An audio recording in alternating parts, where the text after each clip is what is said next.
Welcome grade 4s to WorksheetCloud.com's online lessons. It's me, Miss Nicole Frank, and we're going to be doing some English home language, as you all know. For today, I am going to steal, don't tell him, Mr. T's figure of speech that he starts with in the beginning of his lessons. So today I'm going to call you my Fantastic Fours. And why am I stealing it from him?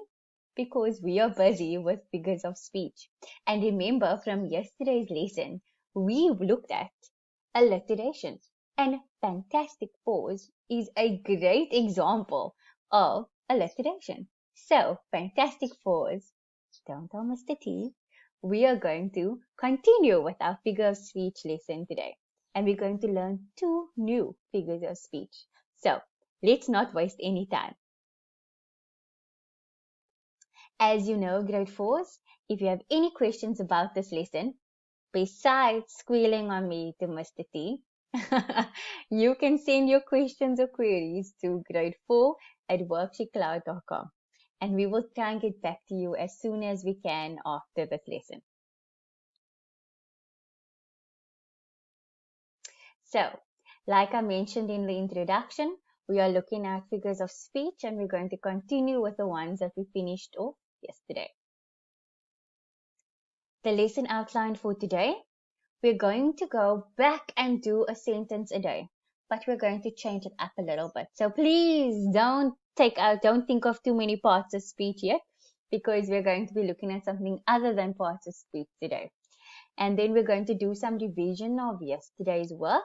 And then we're going to identify figures of speech in context. So we're going to remember all the figures of speech we've done so far, and we're going to apply it to a specific context or text that we're going to do in this lesson. So I hope you have your memories intact from yesterday's lesson, because we're going to be going back and forth a little bit. And yes, let's get started. So a sentence a day. Today, like I said to you in the introduction, we're going to be doing a sentence, and it's the same sentence of yesterday. The children played games inside, but this time we're going to be focusing on tenses, okay?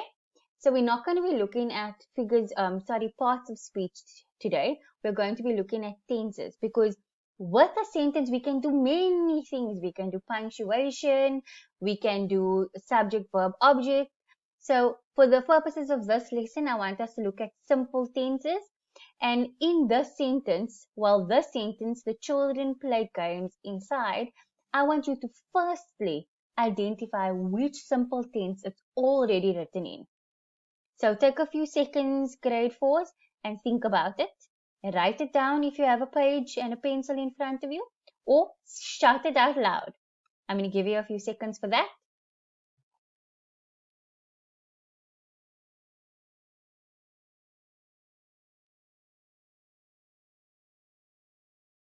So if you read the sentence, the children played games inside, you can see that it already happened. And when something already happened, it tells us that it's in past tense, or for this activity, simple past tense. So how are we going to change the sentence from simple past tense to the other tenses? What are the other tenses, grade 4s? Simple present tense and simple future tense. So let's get the pen out, and we can turn the sentence now into our different tenses. So the first thing we look at is the verb, because that is expressing the action. And most of the time, the verb tells us when a specific action happened. So if it already happened, or if it's still going to happen. So once we've gotten the verb, we take our pen and we're going to look at the verb, and we're going to see how we can identify that it's already happened. So the word played, it's indicated by the ed there on the end, okay? The ed over there. So I'm going to take a different color pen, because this pen you can't see on there. And we are going to take away that ed, and we're going to say the children play games inside. Okay, so now we can call that our present tense sentence. The children plays. Now over there you can immediately see that there is a mistake there, and that word is indicated with the S over there, which I'm just going to take out. And this is our present tense sentence. So the children play games inside. It is currently happening. And then lastly, how do we indicate that it's a simple future tense sentence? Well, the children played games inside. It already happened. The children play games inside. They are busy playing games now. And then we are looking at when it must still happen. So we normally indicate this by using the word will.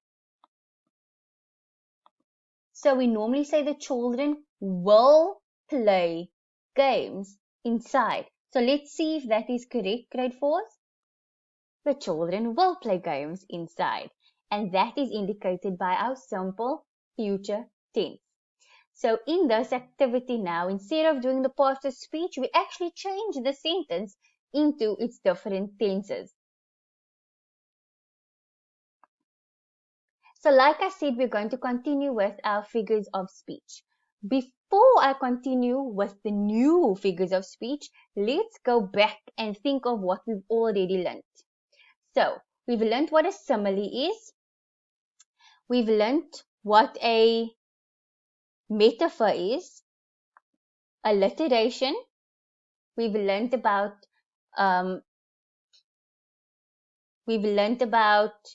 alliteration, simile, metaphor, rhyme and rhythm in our previous lesson. So what is a simile? A simile is a direct comparison using the word as or like. A metaphor is a direct comparison without using the words as or like. So if I had to say he is as tall as a mountain, that would be a simile. If I had to say he is a mountain, that would be a metaphor. Alliteration is using the consonant letters at the beginning of words, and it's a repetition of them. They're either consecutive or closely related. For example, Betty bought a bit of butter. Okay? And then rhyming words, tall, wall, call. Okay, those words that sound alike, and it's usually at the end of a word, of a sentence or a phrase. Those words are rhyming words. And we realize that once we have rhyming words, it actually becomes like a rhythm if you read it a certain way. So that is us catching up with yesterday's lesson. And the reason I wanted us to do that is because when we go to the final activity of this lesson, we are going to have to take all of the figures of speech to apply it to the text that I have for you at the end. So I hope that you have remembered what we've learned yesterday. And if you didn't, I just provided you with a little bit of refreshment or a refresher of yesterday's lesson. So I'm going to become smaller again so that you can concentrate on the lesson ahead. So,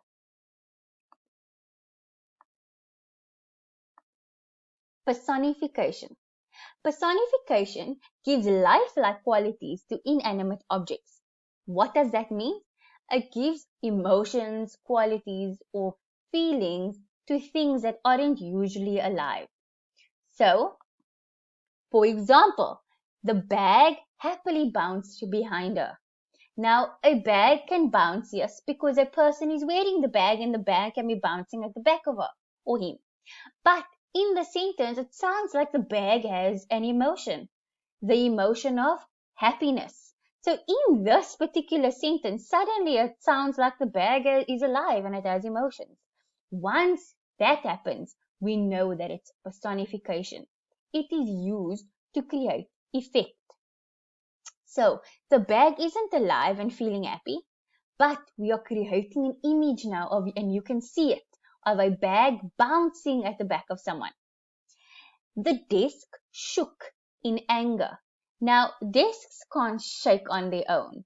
So obviously somebody's probably sitting in the desk and shaking it because the person's angry. But to create effect, we are using and picturing that desk shaking angrily. But as I said, desks can't have feelings, so therefore it is personification. The walls listen carefully. Now, walls can't listen because they don't have ears. So what am I saying in the sentence?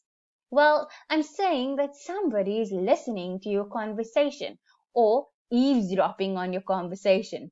But instead of saying, hey, this person's eavesdropping on your conversation, I say, you do know that the walls are listening carefully, eh? So it kind of creates that kind of image, that X-ray effect. The figurative language always brings out an excitement in me because it's not just straightforward and boring straight sentences. There's actually more to it. So I don't have to say he's eavesdropping. I can say, oh, the walls have ears, yeah. And I'm sure some of you have heard that saying before. So in the picture here, we have the bag that we could picture bouncing at the back of the girl. And if you look carefully at the examples that are provided for you, you could see that we have an example of alliteration here. The bag happily bounced behind her. So most of the time when you see a sentence, especially in poetry, you can actually see that there are more than one figure of speech in that sentence or phrase.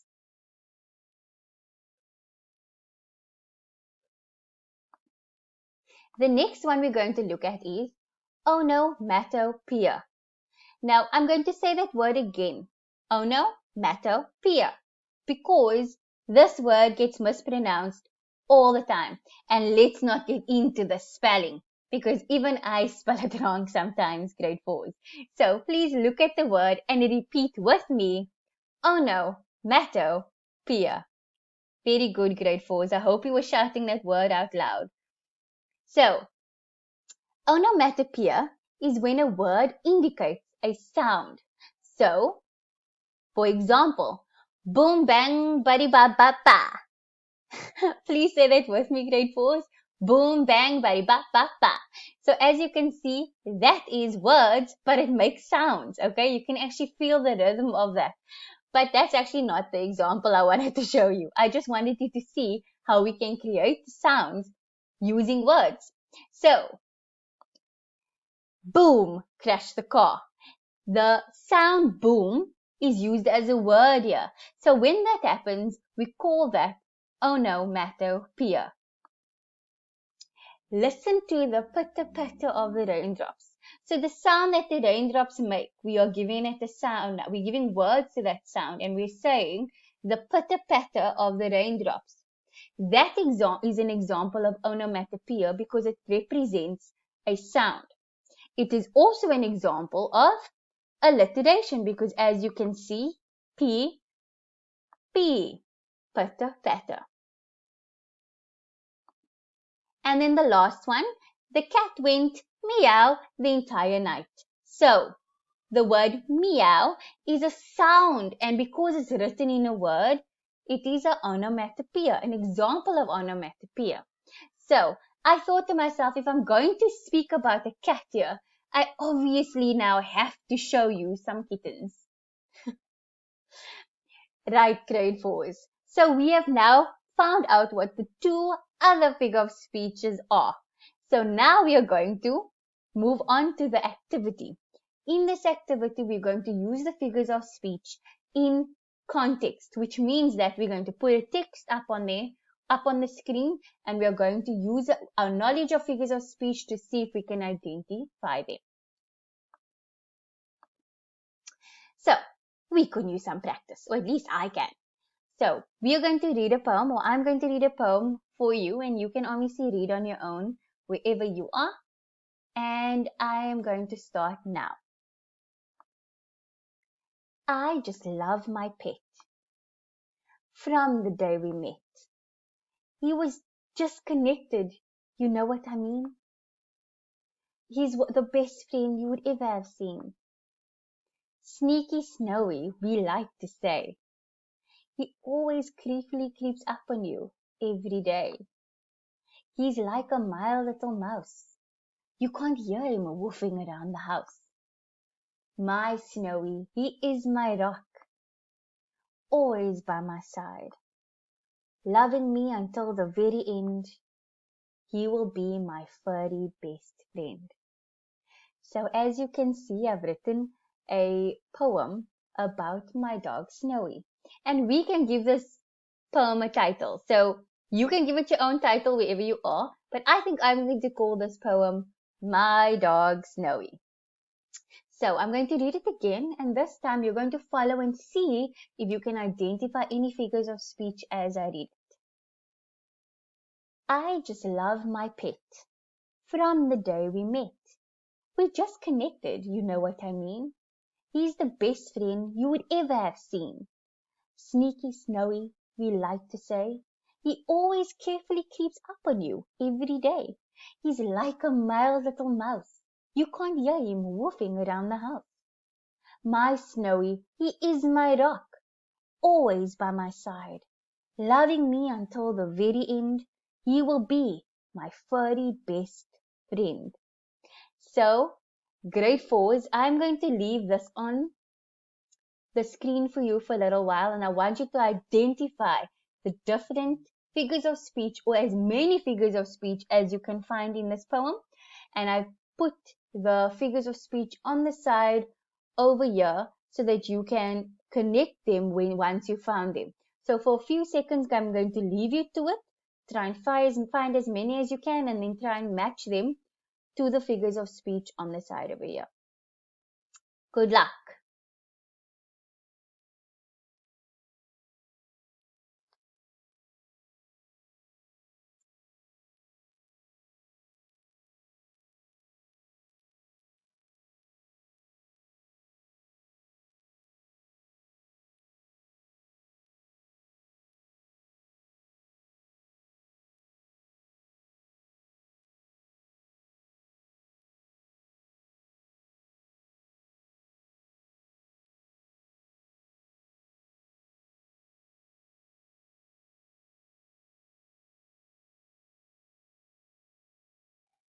Okay, so now that you've looked at the poem, and I'm sure you've read it on your own, and you've kind of tried to find different figures of speech, we're going to do it together. So I'm taking my pen and I'm going to go through each line and see if it matches to any of the figures of speech over here. And remember, grade 4s, there can be more than one in this poem. So, I just love my pet. From the day we met. We just connected, you know what I mean? And if I look at the first two sentences or phrases, I can see that the very first two, or the very first figure of speech I can see is rhyme, because pet and met rhyme. So these two word rhymes. Very good. Grade 4s. So if you'd like, you can draw a little line from the figure of speech to the different, to the figures of speech on the side here. We just connected, you know what I mean? He is the best friend you would ever have seen.